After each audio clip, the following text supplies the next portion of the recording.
Bihar board OMR sheet कैसे भरें। Bihar board OMR sheet भरने के साथ साथ ओएमआर सीट में कौन कौन सी गलतियां हो सकती हैं और किन किन गलतियों से ओएमआर सीट में क्या प्रभाव पड़ता है, नंबर किस किस गलती की वजह से कटते हैं। इस वीडियो में आपको ओएमआर सीट वो भी बिहार बोर्ड के मैट्रिक इंटर एग्जाम से जुड़े सब कुछ इन्फॉर्मेशन मिलने वाला, total A to Z information. सबसे पहली बात तो हम ये करते हैं कि ये जो ओएमआर सीट आप अपने स्क्रीन पर देख रहे हैं, ये ओएमआर सीट ही मिलता है बिहार बोर्ड के मैट्रिक और इंटर एग्ज़ाम में। और इस ओएमआर सीट में 50% मार्क्स का एग्ज़ाम होता है, क्योंकि आप सभी जानते हैं कि इंटर में जो 70 नंबर का एग्ज़ाम होता है सेंटर पर, उसमें 35 नंबर का एग्ज़ाम ओएमआर सीट पर और 35 नंबर का एग्ज़ाम कॉपी पर होता है। मैट्रिक में जो प्रैक्टिकल सब्जेक्ट हैं वो होता है, प्रैक्टिकल सब्जेक्ट में 80 नंबर का एग्ज़ाम, जिसमें 40 नंबर का एग्ज़ाम ओएमआर सीट पर और 40 नंबर का एग्ज़ाम कॉपी पर होता है। और जो नॉन प्रैक्टिकल सब्जेक्ट हैं, जिनमें प्रैक्टिकल नहीं होता है, ऐसे सभी सब्जेक्ट चाहे मैट्रिक हो चाहे इंटर हो, उसमें 100 नंबर का एग्ज़ाम होता है, जिसमें 50 नंबर का एग्ज़ाम ओएमआर सीट पर, 50 नंबर का एग्ज़ाम आपका कॉपी पर होता है। यहाँ पर मैं ये भी स्पष्ट कर दूँ कि ओएमआर सीट कहीं और जाता है चेक होने के लिए। नॉर्मली जो है ना, ये ओएमआर सीट बिहार के अंदर चेक नहीं होता। जब आप मैट्रिक इंटर का एग्ज़ाम दे देते हैं, जब ये ओएमआर सीट जमा हो जाता है तो ओएमआर सीट का अलग पैकेट बनता है, अलग इसका बंडल बनता है, इसका अलग बॉक्स बनता है। और ये ओएमआर सीट बिहार से बाहर चेक करने के लिए भेजे जाते हैं, जिसके लिए ओएमआर रीडर नाम की मशीन होती है। और ओएमआर रीडर से ये ओएमआर सीट जो है ना, बहुत फास्ट चेक हो पाता है। तो ये ओएमआर सीट बिहार से बाहर चेक होता है, इसको कोई टीचर चेक नहीं करते। और जो कॉपी, जिसका ऑलरेडी मैं वीडियो बना चुका हूं, जो कॉपी जिसमें 50% मार्क्स का आप लिख करके सब्जेक्टिव क्वेश्चन का आंसर देते हैं ना, वो कॉपी जो है आपके बिहार के अंदर के टीचर चेक करते हैं। लेकिन उसमें कॉपी में मामला क्या है ना, कि अधिकतर कॉपियां जो होती हैं उस ज़िले में चेक नहीं होती जिस ज़िले की वो कॉपी है, यानी दूसरे ज़िले में चेक होती है। नॉर्मली उत्तर बिहार की कॉपियां दक्षिण बिहार जाती हैं, दक्षिण बिहार की कॉपियां उत्तर बिहार जाती हैं। यानी यूँ समझिए ना कि कॉपियों को अक्सर जिला बदल दिया जाता है। पर ये जो ओएमआर सीट है, ओएमआर सीट के साथ मामला अलग है। अब क्या होता है कि ओएमआर सीट चूंकि मशीन से चेक हो रहा है, इसका नंबर बिहार बोर्ड को डायरेक्ट एजेंसी से मिल जाता है, जिस एजेंसी को ये ओएमआर सीट चेक करने के लिए मिलता है। और फिर कॉपी जो है वो तो चूंकि जिलों के अंदर चेक होता है, तो वहाँ से बिहार बोर्ड को कंप्यूटर के जरिए कॉपी का भी नंबर मिल जाता है। और तब जा करके ओएमआर सीट और कॉपी दोनों का नंबर जोड़ करके रिजल्ट बनाने की तैयारी शुरू होती है। ठीक है, लेकिन अब सवाल ये उठता है कि ओएमआर सीट में किन गलतियों की वजह से दिक्कतें होती हैं। तो जब आप एग्ज़ाम देने जाएंगे, हालांकि जो 12 के बच्चे हैं उनके साथ थोड़ा सा टेंशन कम है, क्योंकि ऑलरेडी वो 10th का यानी मैट्रिक का एग्ज़ाम दे चुके हैं। तो इस ओएमआर सीट से और इसकी गलतियों से, इसकी प्रॉब्लम से वो जो है कम से कम अवेयर हैं, जानकारी उनको है, देख चुके हैं। मैट्रिक वाले बच्चे पहली बार जा रहे हैं। तो जैसे ही ये ओएमआर सीट पहले आपको मिले, कॉपी के साथ मिलेगा, कॉपी और ओएमआर सीट साथ में मिलेगा, लेकिन कॉपी में पहले काम शुरू नहीं करना है, पहले काम शुरू करना है ओएमआर सीट में, क्योंकि ये पहले जमा हो जाएगा। ठीक है, तो इसमें काम क्या करना है, काम करना है यहाँ कि पहला काम तो कि हम अपना फ़ोटो मिला लेंगे कि मेरा ही है, अपना नाम भी मिला लेंगे, रोल कोड रोल नंबर मिला लेंगे, और सब्जेक्ट भी मिला लेंगे कि हाँ भाई उस दिन जिस दिन ये ओएमआर सीट मिला, सब्जेक्ट वही इसमें छपा हुआ है, जो उस दिन सब्जेक्ट है, जो जिस सब्जेक्ट का उस दिन एग्ज़ाम है वो मिला लेना है। हाँ, मैट्रिक वाले हैं कि उनका संकाय नहीं रहेगा, इंटर वालों का संकाय यानी साइंस आर्ट्स कॉमर्स रहेगा, ये एक डिफरेंस होता है। उसके बाद डेट भी मिला लेना है कि उसी डेट के अंदर हम एग्ज़ाम देने गए हुए हैं, जिस डेट के एग्ज़ाम में हम बैठे हैं वही डेट यहाँ पर छपा हुआ है। इतना आपने मिला लिया। अब इसमें क्या करना है ना कि यहाँ पर जो 9 नंबर कॉलम है, इसमें 10 बॉक्स बने हुए हैं और 10 नंबर का ही 10 डिजिट का ही क्वेश्चन नंबर होता है। जो आपको क्वेश्चन पेपर उस दिन मिलेगा ना, उसके दाहिने ऊपर कोने पर 10 अंक का एक रहेगा क्वेश्चन नंबर, जो आपको यहाँ पर 10वां बॉक्स में लिख देना होगा।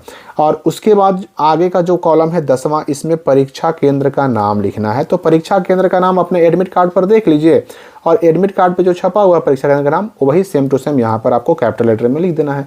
और उसके बाद देखिए यहाँ पर ये बॉक्स में जो है ना, आपका यानी परीक्षार्थी का पूरा साइन चाहिए। तो साइन वही कीजिए जो आपने इससे पहले किया, जो आपके एडमिट कार्ड पे छप करके आया है वही साइन कीजिए तो ज़्यादा बेहतर है। ये वाला बॉक्स छोड़ देना है, क्योंकि इसमें आपके रूम में जो इनविजिलेटर टीचर के रूप में काम करते रहेंगे ना, उनको साइन करना होता है। और इतना करने के बाद एक जो 11 नंबर कॉलम है ना, ये काफ़ी इंपॉर्टेंट हो जाता है प्रश्न पत्र सेट कोड। और सेट कोड की बात करें तो ये कॉपी में भी भराएगा, ये आपका अटेंडेंस शीट में भी भराएगा और ये आपका इस OMR शीट में भी भराएगा। OMR शीट में भरना इसलिए ज़रूरी है क्योंकि सेट कोड के हिसाब से आपका क्वेश्चन सही या गलत होता है। ठीक है, तो आपको सेट ए मिला तो यहाँ ए लिखिएगा और ए के सामने गोलक को गोल कीजिएगा। सेट एफ मिला तो यहाँ पर एफ को गोल करेंगे और यहाँ पर बॉक्स में एफ लिख देंगे। या फिर एच मिला तो यहाँ एच को गोल करेंगे और यहाँ बॉक्स में हम एच लिख देंगे। ये सेट कोड के हिसाब से। अब देखिए यहाँ पर समझ लीजिए कि ABCDEFGHIJ यानी कि जे तक जो है ना आपको सेट रहते हैं। यहाँ पर आप देख भी सकते हैं ए से लेकर के जे तक सेट रहता है। अब ये कोई भी सेट आपको मिले ABCDEFGHIJ में कोई भी सेट मिले, क्वेश्चन सब में सेम रहता है, बस उनका सीरियल नंबर यानी अगर सेट ए में कोई क्वेश्चन 1 नंबर में है तो सेट सी में हो सकता है 10 नंबर में रहेगा, सेट डी में हो सकता है कि वो 12 नंबर में रहेगा, सेट आई में हो सकता है कि 100 नंबर में रहेगा, किसी में 70 नंबर पे, किसी में 75 नंबर पे। सीरियल नंबर क्वेश्चन सारे के सारे वही रहते हैं, सब्जेक्टिव भी और ऑब्जेक्टिव भी, लेकिन अलग अलग सेट में उस क्वेश्चन का सीरियल नंबर जो है ना बदल जाता है। और यहाँ अगर आप गलती कर दीजिएगा तो ये आपका सारा आंसर ही गलत हो जाएगा। आप यहाँ ए भर दिए, ठीक है ना, ए को गोल भी कर दिए और आंसर दे दिए आप बी के हिसाब से, तो अब ये OMR रीडर तो आपके आंसर को चेक करेगा ए के हिसाब से, तो सारे के सारे क्वेश्चन का आंसर आपका गलत हो जाएगा। अब यहाँ पर समझ लीजिए कि 1 से लेकर के 100 तक आपको OMR शीट में मिला हुआ है बनाने के लिए। कोई ज़रूरी नहीं कि आप जो है 1 से लेकर के 20 तक आपको छोड़ना है, छोड़ दीजिए।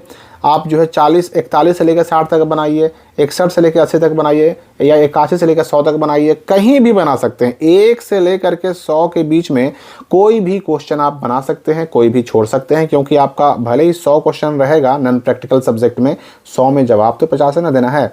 या फिर जो है 70 नंबर का 70 ऑब्जेक्टिव रहेंगे इंटर में प्रैक्टिकल वाले सब्जेक्ट में, जवाब तो 35 का ही देना है ना, तो किसी भी 35 का दे सकते हैं, किसी भी 50 का दे सकते हैं। मैट्रिक में प्रैक्टिकल वाले में किसी भी 40 का दे सकते हैं, नॉन प्रैक्टिकल में किसी भी 50 का दे सकते हैं, कहीं भी छोड़ सकते हैं। ठीक है, हाँ, लेकिन ये रखिए याद कि अगर एक्स्ट्रा बनाते हैं आप, 40 की ज़रूरत है आपने 50 बना दिया, 50 की ज़रूरत है आपने 55 बना दिया, या फिर 35 क्वेश्चन की ज़रूरत है और आपने 45 बना दिया, तो जो आपने यहाँ 10 एक्स्ट्रा बनाया, यहाँ 5 एक्स्ट्रा बनाया, ये जो फिर यहाँ 10 एक्स्ट्रा बनाया, तो एक्स्ट्रा जो लास्ट वाला एक्स्ट्रा है ना वो आपका बस चेक नहीं होगा।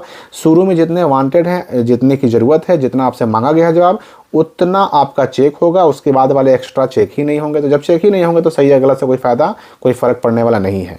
अक्सर देखिए OMR शीट का नंबर नहीं मिलता है तो ये सेट कोड ना भरने की वजह से कटता है, यानी कि सेट कोड छूट जाने की वजह से अक्सर OMR शीट का नंबर बच्चों को नहीं मिल पाता और ऐसे बच्चों का जो है ना सिर्फ कॉपी के नंबर से ही उनके रिजल्ट पर मार्किंग होती है और इसकी वजह से उनका परसेंटेज हो जाता है डाउन। इसलिए सेट कोड बिल्कुल ना छोड़े।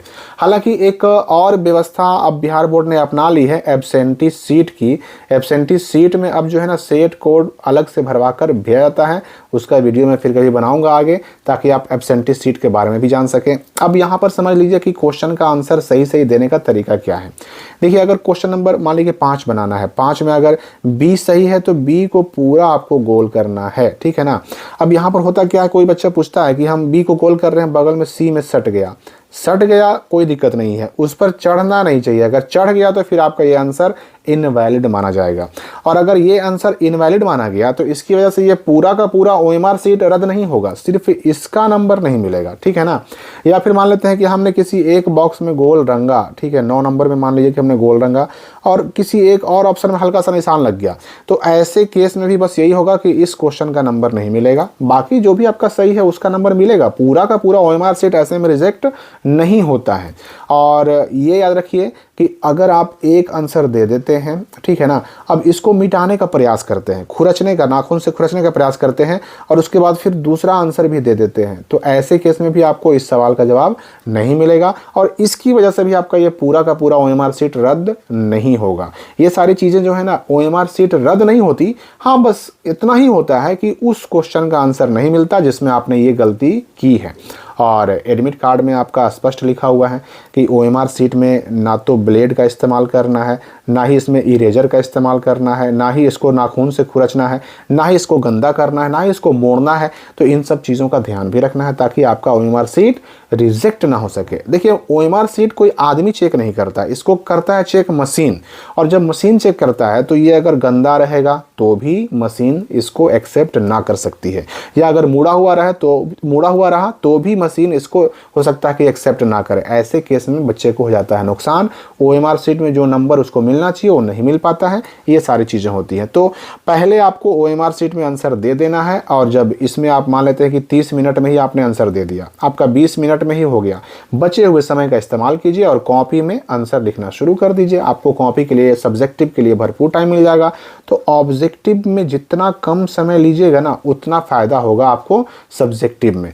अब यहाँ पर देखिए, गोल गोल भरने के लिए प्रैक्टिस की बात करें तो उसके लिए आप एक मोटा पेन जो कम से कम 1 mm से ज़्यादा मोटा हो और ब्लैक हो तो बेहतर है, ब्लू से भी भर सकते हैं, कोई प्रॉब्लम नहीं, लेकिन मोटा हो वो ले लीजिए, उसको चला लीजिए, प्रैक्टिस कर लीजिए, ताकि वहाँ पर आपको गोल गोल करने में दिक्कत ना हो, आसानी हो। OMR सीट से जुड़ा कोई डाउट अगर आपका भी बच गया हो, कमेंट में पूछ सकते हैं। हम मिलेंगे अगली वीडियो में नए अपडेट के साथ।